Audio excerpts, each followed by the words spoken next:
Student, कैसे हैं आप लोग। चलिए इस लॉकडाउन में हम कुछ पढ़ाई भी कर लेते हैं। ये क्लास 5th की साइंस है और चैप्टर हमारा फर्स्ट है। यूनिट फर्स्ट हमारा है फूड और इसका चैप्टर फर्स्ट हम लोग पढ़ेंगे। चैप्टर फर्स्ट हमारा है न्यूट्रिशन एंड डिजीज। तो उससे पहले चैप्टर पढ़ने से पहले हम शब्दों का अर्थ समझ लेते हैं कि न्यूट्रिशन क्या होता है और डिजीज क्या होती है।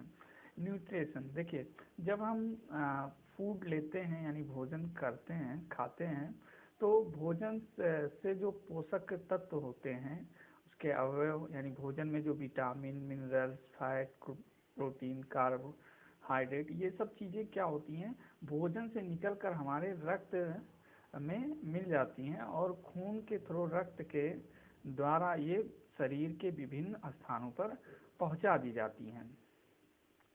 विभिन्न प्रकार की नसों के द्वारा ये हमारे शरीर के विभिन्न अंगों तक पहुंचा दी जाती हैं। तो इसी को क्या कहते हैं, न्यूट्रिशन कहते हैं। यानी भोजन से हमारे उपयोगी तत्वों को निकाल लेना और फिर उसे शरीर के विभिन्न भागों तक पहुंचाना, ये क्या कहलाता है, न्यूट्रिशन कहलाता है। और अब बात आती है डिजीज की। तो डिजीज मतलब होता है बीमारियां। तो बीमारियां तो आप सभी लोग जानते ही हैं क्या होता है। हमारे शरीर में कोई भी चीज़ की कमी हो जाए तो बीमारियां हो जाती हैं, जैसे खांसी, सर्दी, जुकाम, बुखार, ये सारी चीज़ें बीमारियां हैं। तो बीमारियों के बारे में तो आप लोग नॉर्मली जानते ही होंगे। तो चलिए शुरू करते हैं अपना पहला चैप्टर, जो कि है न्यूट्रिशन एंड डिजीज। अब देखिए, all of us need food to get energy to work and play, to grow and to make the body strong and healthy। हम सभी लोगों को ऊर्जा प्राप्त करने के लिए, और ऊर्जा क्यों चाहिए, कार्य करने के लिए, खेलने के लिए, शरीर में वृद्धि करने के लिए और बॉडी को मजबूत और स्वस्थ बनाए रखने के लिए हमको एनर्जी की ज़रूरत होती है। और यह एनर्जी की ज़रूरत पूर्ति कौन करता है, फूड यानी भोजन। यानी हमें ऊर्जा प्राप्त करने के लिए भोजन चाहिए और ऊर्जा से हमें कार्य करने के लिए जो ऊर्जा, खेलने के लिए ऊर्जा, वृद्धि करने के लिए ऊर्जा और हमारे शरीर को स्वस्थ और तंदुरुस्त बनाने के लिए ऊर्जा की आवश्यकता होती है। और जो ऊर्जा हमें प्राप्त होती है भोजन से। The food we eat every day is called our diet. हम जो प्रतिदिन भोजन करते हैं, दाल, चावल, रोटी, सब्जी, ये सब क्या कहलाता है, हमारा डाइट यानी आहार कहलाता है। Food has some special substance called nutrient. अब देखो, न्यूट्रिशन अलग है, न्यूट्रिएंट अलग है, ठीक है। न्यूट्रिएंट क्या होता है, न्यूट्रिएंट ही निकल के हमारे शरीर में जाते हैं विभिन्न भागों में और अपना कार्य करते हैं। इस प्रक्रिया को ही न्यूट्रिएशन कहते हैं। और न्यूट्रिएंट जो है वो एक चीज़ें हैं जो निकल के हमारे भोजन से आती हैं और हमारे शरीर को पोषण करती हैं। हमारे शरीर का वो न्यूट्रिएंट कहलाती हैं, पोषक तत्व जिसका अर्थ होता है। तो भोजन में कुछ विशेष प्रकार की चीज़ें होती हैं जिन्हें हम कहते हैं न्यूट्रिएंट यानी पोषक तत्व। These nutrient are protein, fat, carbohydrate, vitamin and minerals. और ये न्यूट्रिएंट्स का नाम क्या है, अगर बाय नेम हम कहना चाहें न्यूट्रिएंट को, तो प्रोटीन, फैट, कार्बोहाइड्रेट, विटामिन और मिनरल्स, ये सारे क्या हैं, न्यूट्रिएंट्स हैं। अब पहले न्यूट्रिएंट की बात करते हैं हम कार्बोहाइड्रेट की। कार्बोहाइड्रेट क्या होता है, these are the common energy giving food. ये साधारणतया कैसा भोजन है, कार्बोहाइड्रेट क्या करता है, हमारे शरीर में ऊर्जा देता है, ऊर्जा देने वाले भोजन है। Food rich in carbohydrate are potato, sweet potato, bread, rice, wheat, honey, common sugar, jaggery जिसको गुड़ भी कहते हैं, एंड मिल्क। तो कुछ विशेष चीज़ें हैं जिसमें हम साधारणतया हमें कार्बोहाइड्रेट प्राप्त होता है, वो क्या है, पोटैटो यानी आलू, स्वीट पोटैटो गंजी, ब्रेड है, राइस है यानी चावल, व्हीट गेहूँ, हनी शहद, कॉमन शुगर आपका चीनी हो गया, जैगरी यानी गुड़ हो गया, भेली भी जिसको कहते हो आप, एंड मिल्क और दूध। इन सबसे क्या होता है, हमें ऊर्जा प्राप्त होती है, एनर्जी मिलता है हमें। देखिए जैसे कार्बोहाइड्रेट किसमें किसमें पाया जाता है, ये सब एक चार्ट में दिए गए हैं डिफरेंट काइंड से जो आपके न्यूट्रिएंट हैं, वो सारी चीज़ carbohydrate, fat, protein, vitamin and mineral. तो देखिए कार्बोहाइड्रेट हमें किस में मिलता है, पोटैटो आलू में, स्वीट पोटैटो गंजी में, व्हीट गेहूँ, राइस चावल में, जैगरी गुड़ में, शुगर चीनी में। फैट हमें किससे मिलता है, बटर मक्खन से, मिल्क से, चीज यानी पनीर से, वालनट मतलब अखरोट हो गया, ठीक है, कोकोनट ऑयल से और ग्राउंडनट ऑयल से। प्रोटीन हमें किससे किससे प्राप्त होता है, पल्सेस यानी दालों से, एग्स अंडे से, फिश मछली से, मीट मांस से और मिल्क से। अब विटामिन एंड मिनरल्स हमें किससे किससे मिलता है, देखिए स्पैनिश यानी आपका पालक हो गया, कैबेज मतलब पत्ता गोभी हो गया, एग्स अंडे से, चिकन यानी मुर्गे का जो मीट होता है वो, फिश से और चीज यानी पनीर से।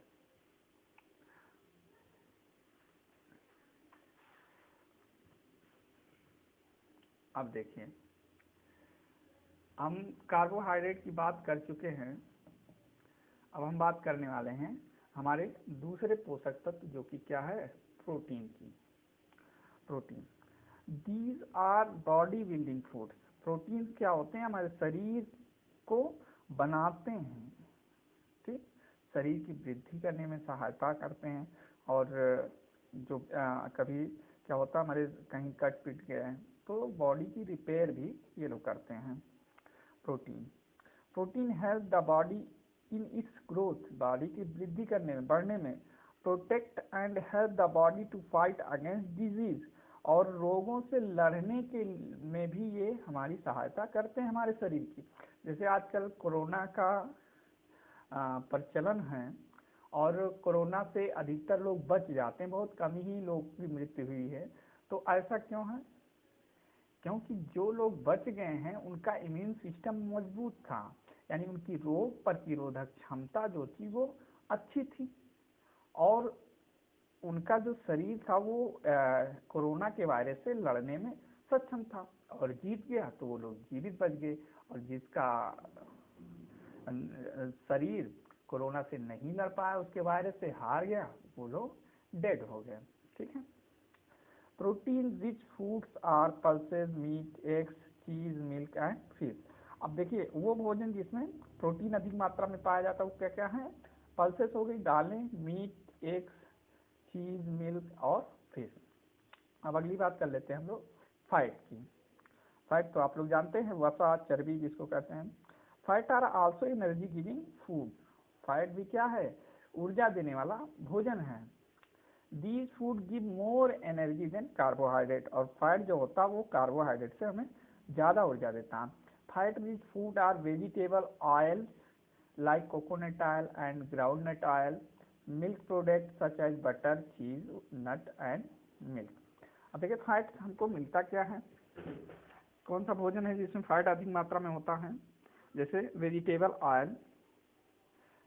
जैसे वेजिटेबल ऑयल में क्या क्या आता है, कोकोनट ऑयल, ग्राउंडनट ऑयल, और दूध से बनी वस्तुएं जैसे बटर मक्खन हो गया, पनीर हो गया, नट्स एंड मिल्क, ठीक है। नट्स मतलब आपका अखरोट और मिल्क यानी दूध। इन सब चीज़ों से हमें क्या मिलता है, फैट यानी वसा प्राप्त होती है।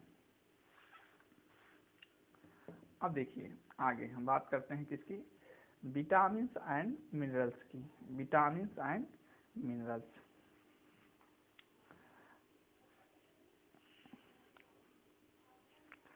Vitamin and minerals are neither body building nor energy giving food. Vitamin और मिनरल्स क्या होते हैं, ना तो हमारे बॉडी बिल्डिंग फूड्स हैं, ना तो शरीर को बनाता है और ना ही हमें ऊर्जा देता है, but are very important for proper functioning of our bodies. लेकिन हमारे शरीर का सुचारू रूप से कार्य करने के लिए इनकी हमें आवश्यकता होती है। These are known as protective food, और ये कैसे भोजन कहलाते हैं, रक्षात्मक भोजन, जो हमारे शरीर की रक्षा करते हैं। They are required by the body in very small quantities, और शरीर को इनकी बहुत थोड़ी मात्रा में आवश्यकता होती है, ज़्यादा मात्रा में नहीं, थोड़ी मात्रा में इनकी आवश्यकता होती है, लेकिन ये जरूरी होते हैं। ग्रीन लीफी वेजिटेबल मतलब हरी पत्तेदार सब्जियां, फ्रूट्स फल, milk, egg and cheese are rich in vitamin and mineral. इन सब चीज़ों में अधिक मात्रा में विटामिन और मिनरल होता है, इसीलिए आपको कहा जाता है हरी पत्तेदार सब्जियां खाएं, दूध पिएं, फल खाएं, अंडा खाएं, पनीर, ये सब विटामिन और मिनरल्स देते हैं हमें। Beside these nutrients our body need water and roughage. अब ये सारे न्यूट्रिएंट्स यानी कार्बोहाइड्रेट, प्रोटीन, फैट्स, विटामिन और मिनरल्स के अलावा हमारे शरीर को और भी चीज़ों की आवश्यकता होती है, जैसे वाटर हो गया, पानी की, रफेज, रफेज मीन्स रेसे की। Water does not give any energy but our body to our body. पानी हमारे शरीर को कोई ऊर्जा नहीं देता है, but it plays a very important role in functioning of our body system. लेकिन हमारे शरीर के सिस्टम को चलाने में पानी की अहम भूमिका होती है, ये आवश्यक है हमारे शरीर को सुचारू रूप से चलाने के लिए। अब बात करते हैं हम रफेज की।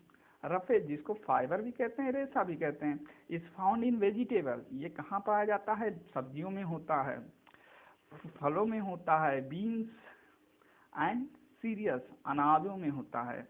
ठीक है, जो अनाज हम खाते हैं, गेहूँ, ऐसे कहा जाता है चोकर युक्त रोटी खाना चाहिए, मतलब ऐसे आटे का रोटी खाना चाहिए जिससे चोकर होता है, तो चोकर भी क्या है? फाइबर ही है। Though it give us no nourishment, it helps to get rid of waste food.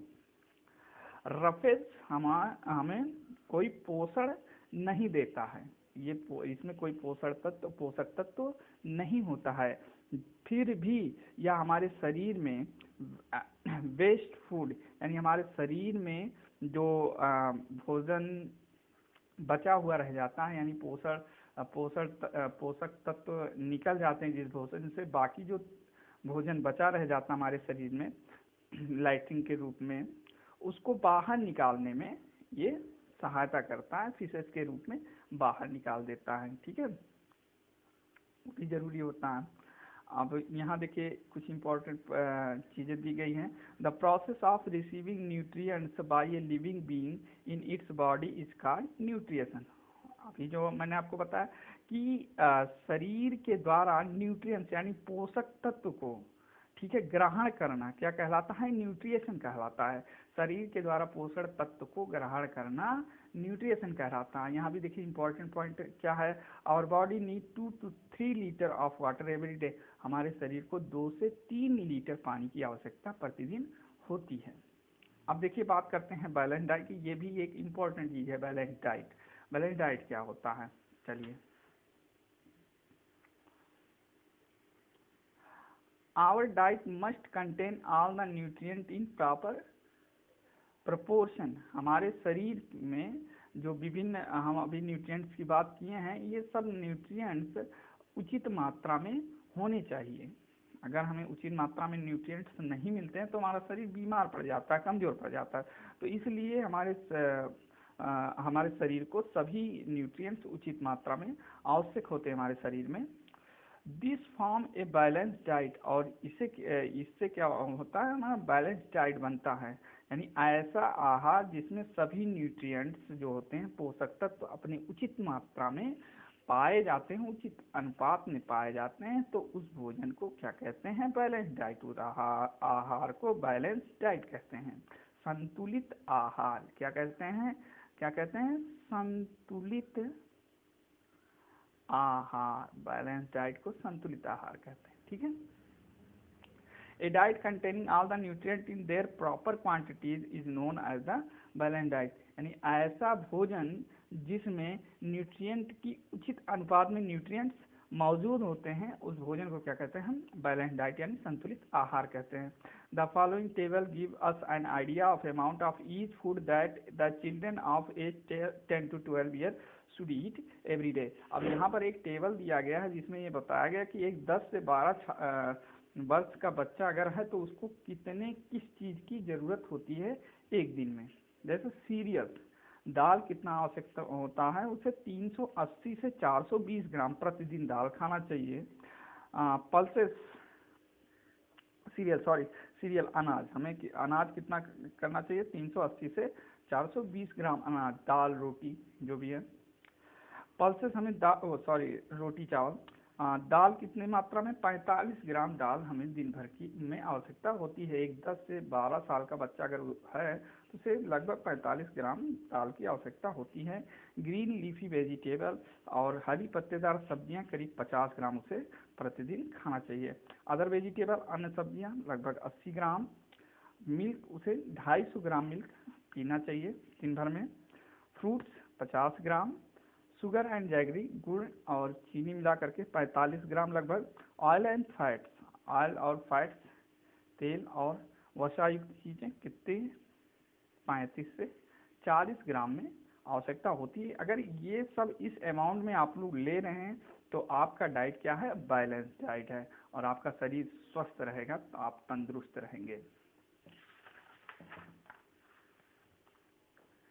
चलिए, ये balance diet is essential to stay fit and healthy. हमें स्वस्थ रहने के लिए किसकी आवश्यकता होती है, स्वस्थ और चुस्त तंदुरुस्त रहने के लिए हमें बैलेंस डाइट यानी संतुलित आहार की आवश्यकता होती है। Do you know why should we stay fit and healthy? क्या आप जानते हो कि हमें स्वस्थ और चुस्त क्यों रहना चाहिए? Poor health leads to the improper function of our body. ठीक है, poor health leads to the improper functioning of our body. अगर हमारा स्वास्थ्य क्या है, खराब रहेगा, ठीक, हमारा स्वास्थ्य खराब रहेगा तो हमारा शरीर अच्छे से काम नहीं करेगा। तो हमारे शरीर को अच्छे से काम करने के लिए हमारा स्वास्थ्य स्वस्थ रहना, स्वास्थ्य अच्छा होना आवश्यक है। If we are not feeling well we can not concentrate on our work और स्टडीज। और अगर हम अच्छा फील नहीं करेंगे, हमारा मतलब बीमार रहेंगे, हम हमारा शरीर स्वस्थ नहीं रहेगा तो हम किसी चीज़ पर ध्यान नहीं लगा पाएंगे, चाहे अपना कार्य कर रहे हों या पढ़ाई कर रहे हो तो हमारा ध्यान नहीं लगेगा। तो इसलिए हमारे शरीर को चुस्त और तंदुरुस्त रहना जरूरी है। More ever a person who is not fit and healthy his body become prone to disease. ठीक है, और एक व्यक्ति जो कि स्वस्थ नहीं है, चुस्त और तंदुरुस्त नहीं है, उसका शरीर क्या हो जाता है, रोग से ग्रसित हो जाता है, उसके शरीर में रोग विभिन्न प्रकार के उत्पन्न हो जाते हैं। That's why we should stay fit and healthy. और इसीलिए हमें स्वस्थ रहना आवश्यक है। If we don't take a balance diet, अगर हम बैलेंस डाइट नहीं लेते हैं, संतुलित आहार नहीं लेते हैं, बी में फॉल इल, तो हम बीमार पड़ जाएंगे। Many disease are known to occur just because of imbalance in the diet. बहुत सारी बीमारियां ऐसी हैं जो केवल इसलिए हो जाती हैं कि हम संतुलित आहार नहीं लेते हैं। इम्बैलेंस इन अ डाइट में ड्यू टू फॉलोइंग 3 रीजन। अब हमारे शरीर में डाइट में इम्बैलेंस कैसे होता है, देखो, इनएडिक्वेट quantity of food, under nutrition जिसको कहते हैं, मतलब हम आवश्यकता से कम भोजन करें तब भी हमारा शरीर स्वस्थ नहीं रहेगा। Excess of food, over nutrition, यानी हमें जितनी आवश्यकता उससे ज़्यादा हम भोजन करते हैं, वो भी हानिकारक है। The food lacks in some of essential nutrients, और ऐसा भोजन या तो कर रहे हैं जिसमें आवश्यक पोषक तत्व नहीं है, तभी हमारा शरीर स्वस्थ नहीं रहेगा, हम बीमार पड़ जाएंगे। The disease that occur due to inadequate quantity of food and the lack of some essential nutrients are called deficiency disease। यहाँ पर देखिए,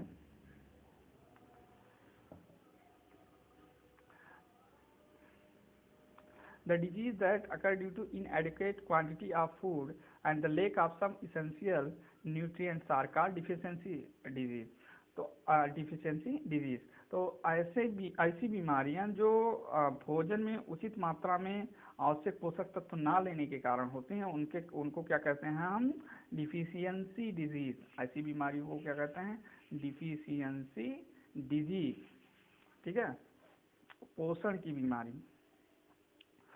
over nutrition result in overweight और ओबेसिटी। और अगर हम आवश्यकता से अधिक जब खाना खाते हैं, भोजन करते हैं, न्यूट्रिशन लेते हैं, तो क्या हो जाता है, हमारा शरीर भारी हो जाता है, हमारा वेट बहुत ज़्यादा बढ़ जाता है और मोटापा नामक बीमारी हो जाती है। मोटापा भी एक प्रकार की बीमारी है, मोटापा कई बीमारियों का जड़ है, समझ लीजिए।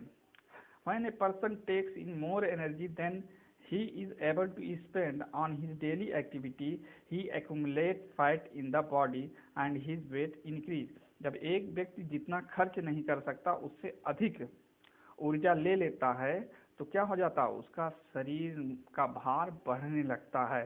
If the weight increase enormously, the person become obese।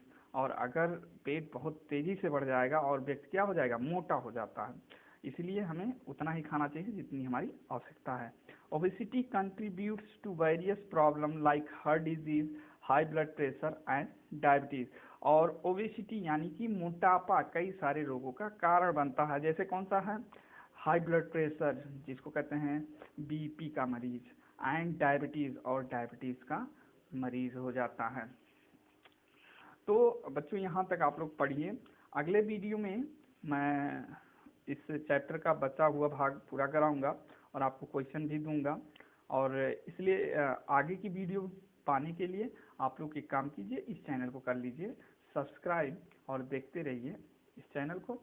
आपकी क्लास की वीडियो ढेर सारी इस चैनल पर प्रतिदिन अपलोड होते रहेंगे आपके सब्जेक्ट्स के। तो मिलते हैं नेक्स्ट वीडियो में, और तब तक आप लोग ये वीडियो देखते रहिए और समझते रहिए। अगर कोई प्रॉब्लम आ रही है तो हमारे व्हाट्सएप नंबर पे आप हमें बता सकते हैं कि क्या आपको प्रॉब्लम आ रही है। ठीक है।